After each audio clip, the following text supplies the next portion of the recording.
Alrighty, folks, welcome back to the channel. Welcome back to the vlog. Let's talk about the Demon 170 and how it's imploding or exploding to make it implode. Let's get to it right after this intro.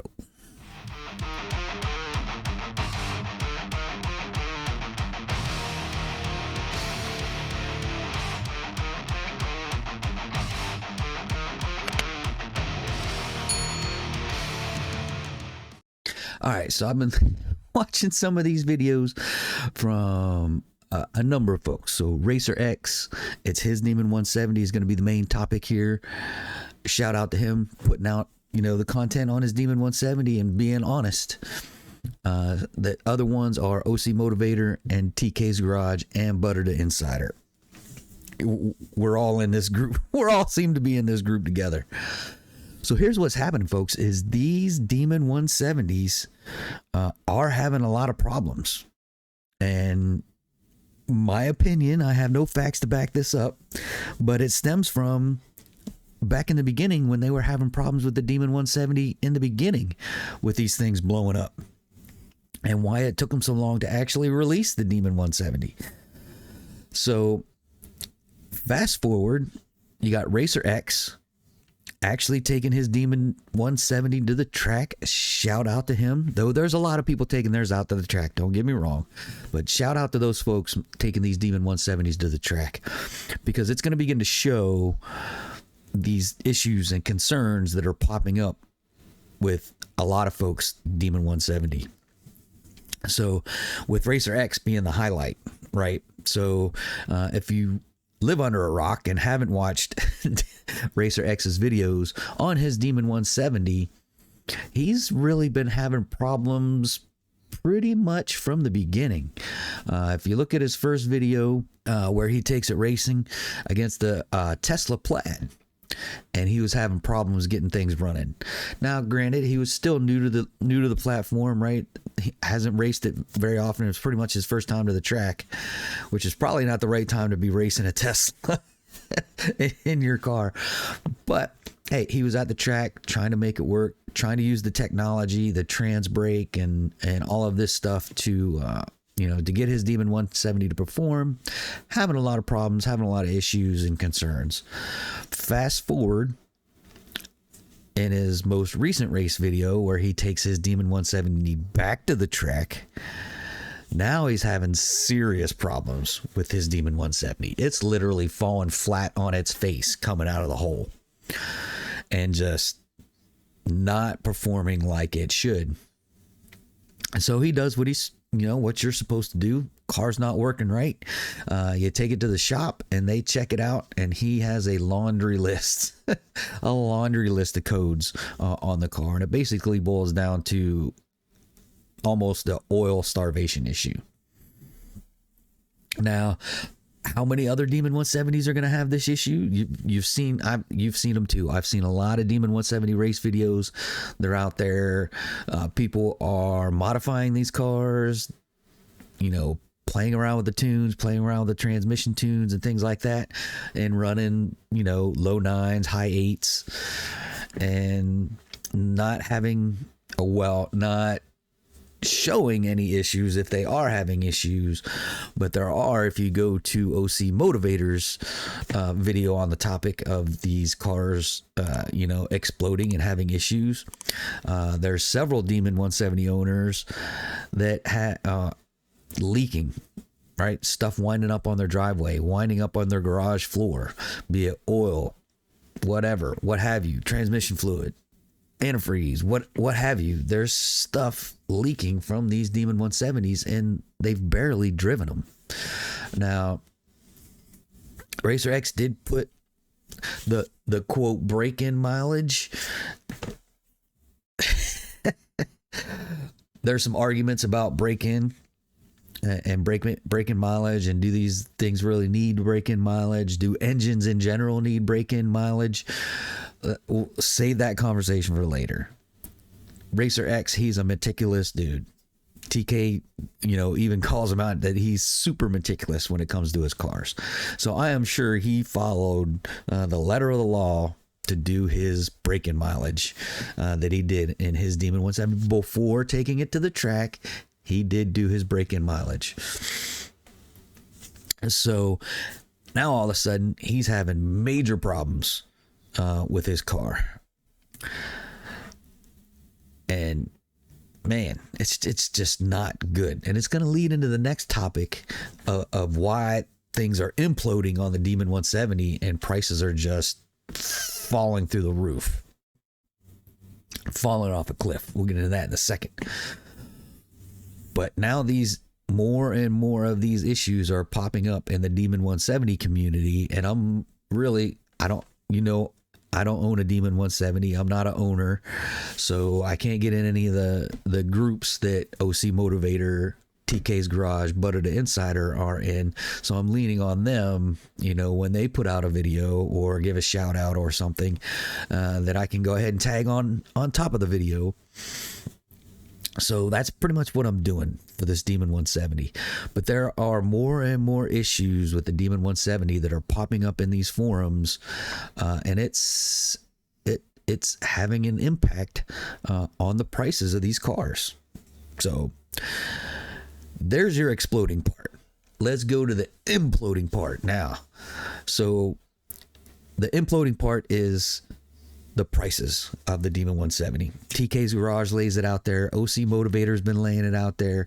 Butter the Insider's been laying it out there. The prices on the Demon 170 are just falling off a cliff. So the days, those early days of trying to get those big markups and I'll buy a Demon 170 and flip it.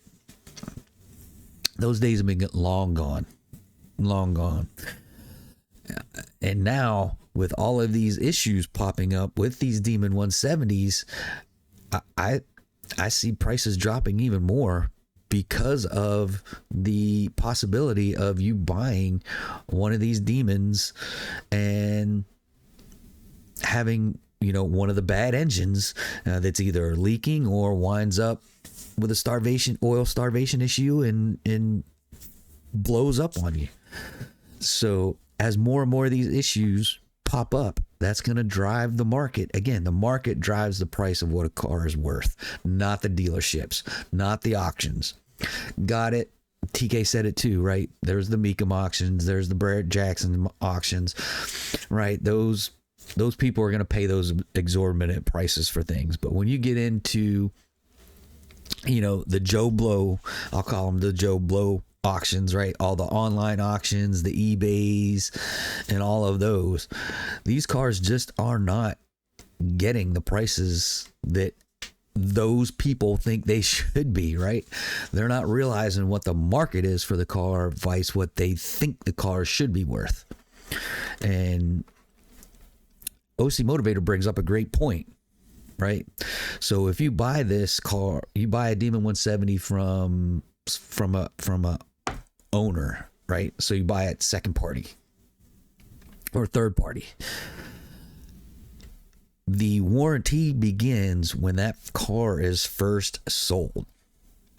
So OC Motivator lays it out there. So if you buy, say you buy this car, say you buy a Demon 170 from me. I'm not a dealership. You buy it from me. I bought the car in January and you buy it in July. You've already lost 6 months of warranty because I bought the car from the dealership in July. So here we go, right? So now, does my Demon have that? I don't race my Demon. I just locked my Demon up and it's got 10, 11, 12 miles on it. And it's been sitting in my garage since I bought it. And now you buy it 6 months later and you leave it sit for a while. You're like, no, I'm not going to race it. Say you wait a year. You're like, okay, let's do the break-in mileage. Let's take this thing out and go race it. And say it does you good for a year or two, to where you are no longer under the 3-year, 36,000 miles, right? Or you put more than 36,000 miles on your car. Say you have 37,000 miles on that Demon 170 and you take it out, you race it, and it blows up. guess who's responsible for that demon? You're no longer under warranty. You're responsible to replace that engine. It's not Dodge's responsibility. Now, there are some extended warranties and things like that. Let's not get into nitpicky stuff. I'm talking big generalities here. Now you're responsible to replace that engine. How much does it cost to replace a demon engine? $25,000, $30,000, $40,000. And that's even if, say, you buy it 5 years down the road. Now there's only 3,300 of these cars out there. So now you go, 10 years down the road, you buy one of these demons and you're like, all right, I'm going to go take it to the track, and it blows up. Now, is there even enough support to be able to get you a new engine to put back in that Demon 170? So lots of long-term issues with these issues that are popping up with the Demon 170, forcing the market to take a dive for the Demon 170s. So folks out there thinking they're going to buy a Demon 170, hang on to it for 10 years or so, my opinion, you're playing a dangerous game. You're really playing a dangerous game. But just wanted to throw a quick video out there on my thoughts of the exploding and the imploding of the Demon 170. So there you go, folks.